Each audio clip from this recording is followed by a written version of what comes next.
Hi folks, HR Funk here with something we haven't done for a while, specifically a lever action rifle review. I'm tempted to call this a classic rifle review, except for the fact that unlike most of the classic reviews I do, this particular rifle is still in production. What do I have? A Marlin Model 336. The 336 has an interesting history that spans all the way back to the late 19th century. This rifle actually first saw the light of day, or a rifle of this design, maybe I should say, first saw the light of day in 1893, and then just every 3 or 4 decades they give it a couple of design improvements and then give it a new name. A rifle of this design became the Model 1936 in 1936, oddly enough. Later on they dropped the 19 and just called it the Model 36. In 1948 they improved it with a couple of more design changes and it became the 336. To date, there have been millions of these. I believe I saw a figure of 5.5 million Model 336s that have been produced by Marlin over the years. Now, before everyone starts yelling at me and telling me that Marlin's no longer making this rifle, that nowadays it's Remington, I know that. My rifle, this particular rifle, was made in the mid-1980s. It is a true Marlin, made at the New Haven, Connecticut plant, but Remington still is making essentially this exact same rifle.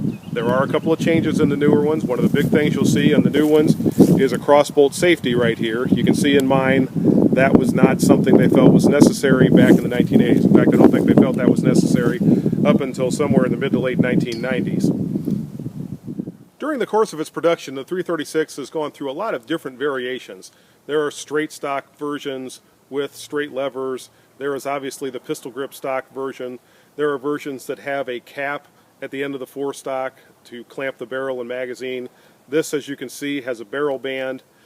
They all share the same basic characteristics. They are all tubular fed lever action rifles. The barrel length also varies quite a bit. There have been some shorter versions. This is the standard version with a 20-inch barrel. There have been some 24-inch barrels.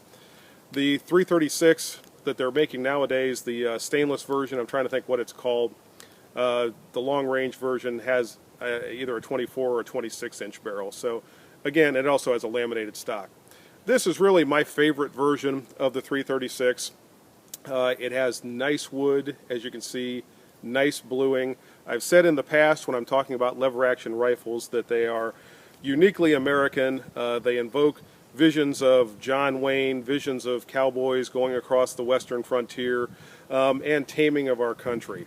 So the 336 and all lever action rifles should hold a special place in the heart of any American, and this one definitely holds a special place in my heart. Along with the various design changes for the 336, it has also been chambered for a number of different cartridges over the years. Most commonly, it's been chambered with the 30-30 Winchester cartridge. Now, interestingly, that is not what my rifle is chambered in.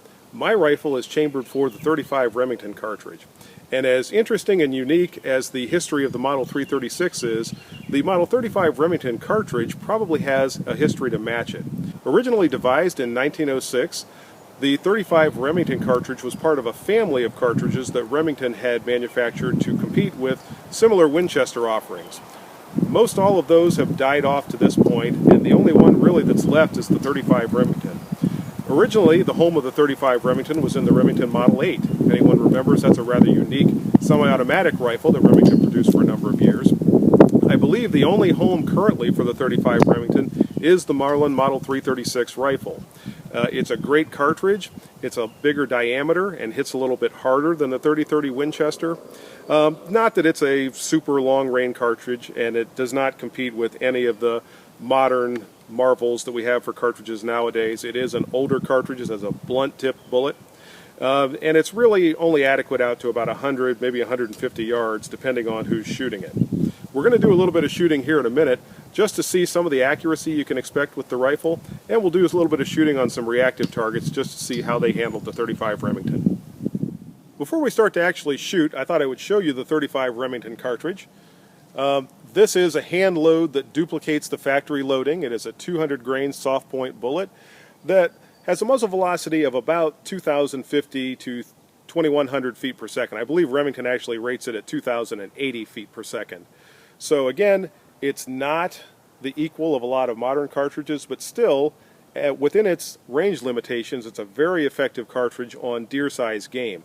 Just to give you a comparison, here is a 30-30 Winchester cartridge, and I'll try to again get these so you can see them. You can see the difference in the diameter of the bullet and the difference in the powder capacity.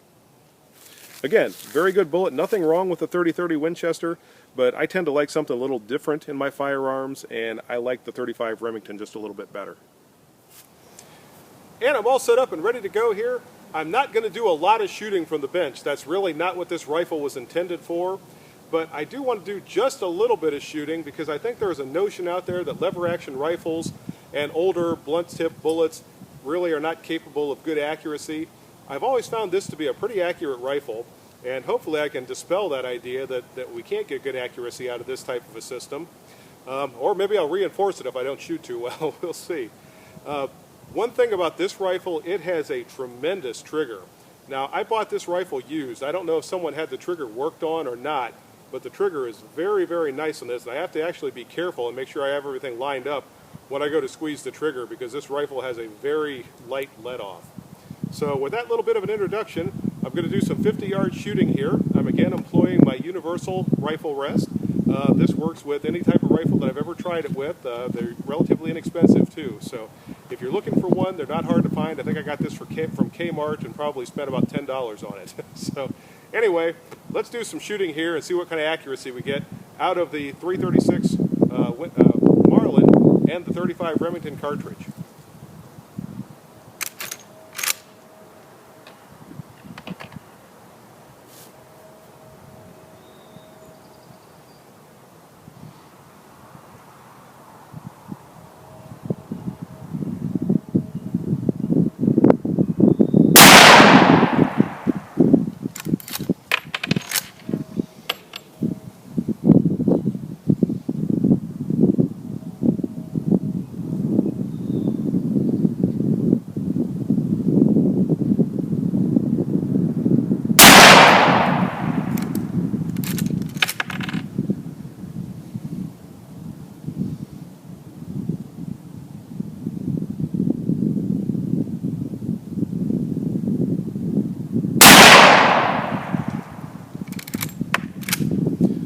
Okay, let's go take a look at our 3-shot group.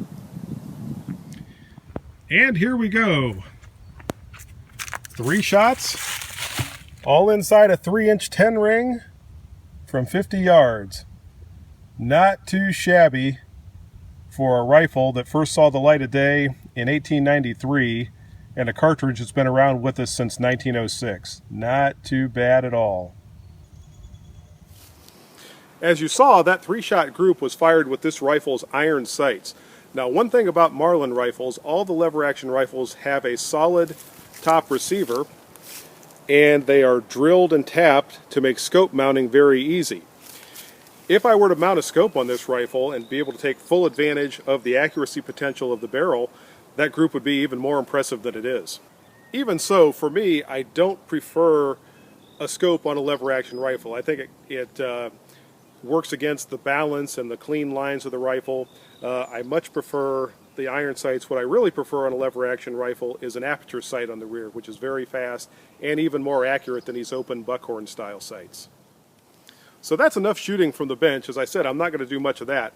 What I'm going to do next is to shoot this rifle the way it was intended to be shot. I'm going to be standing offhand at about 30 yards, shooting at some reactive targets. This should be fun.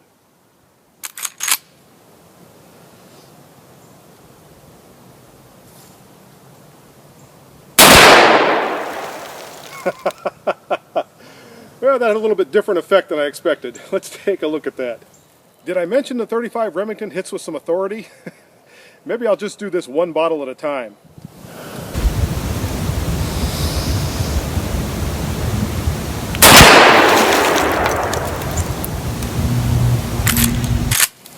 Two up, two down.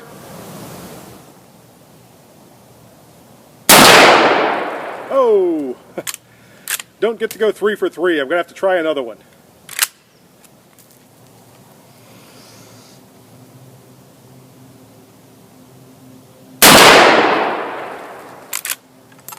All right, 3 for 4.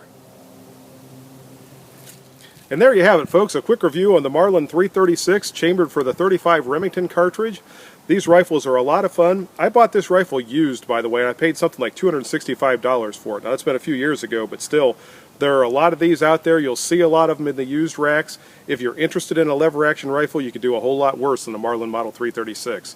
Oh, by the way, I think I forgot to mention when I was talking about the overall review, this is a 6-shot magazine, so whether you have it in 30-30 Winchester or 35 Remington, you get 6 shots with this particular rifle.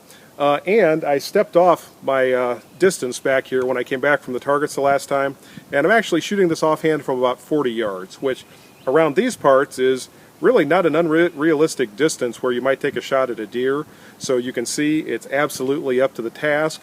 As I said, the accuracy of the rifle is better than the accuracy of me, and you can see all 3 of those shots that were in that 10 ring when I was shooting from the bench. So I hope you enjoyed the video. If you have any questions or comments, leave those below.